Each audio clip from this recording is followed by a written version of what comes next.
আর মাত্র ৩ দিনের অপেক্ষা ২৬ তারিখ মাঠে গড়াবে ঘরোয়া টি-20-র সবচেয়ে বড় জৌলুসপূর্ণ টুর্নামেন্ট বিপিএল এর দ্বাদশ আসর। বিপিএলকে সামনে রেখে ইতিমধ্যেই অনুশীলন শুরু করেছে বেশিরভাগ দল।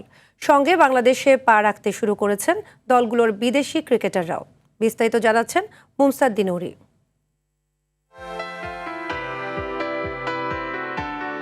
মোহাম্মদ আমির বাংলাদেশের ঘরোয়া ক্রিকেটে বেশ পরিচিত নাম। এবার খেলছেন সিলেট টাইটান্সের হয়ে। ইতিমধ্যেই আজ সিলেটে দলের সঙ্গে অনুশীলন করেছেন পাকিস্তানি এ পেসার। বিপিএল খেলতে আসার আগে আবুধাবি টি10 লিগে নিয়েছেন 5 ম্যাচে 8 উইকেট, অর্থাৎ ফর্মে থেকেই বিপিএলে মাঠে নামছেন আমির।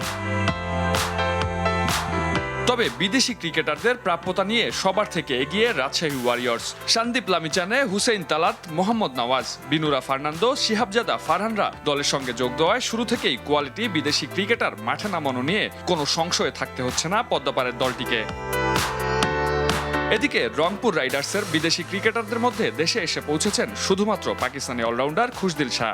তবে চট্টগ্রাম রয়্যালস, নোয়াখালী এক্সপ্রেস ও ঢাকা ক্যাপিটালসের কোনো বিদেশি ক্রিকেটার এখনও দলের সঙ্গে যোগ দেয়নি। মুমসাদ্দিন নুরী, RTV।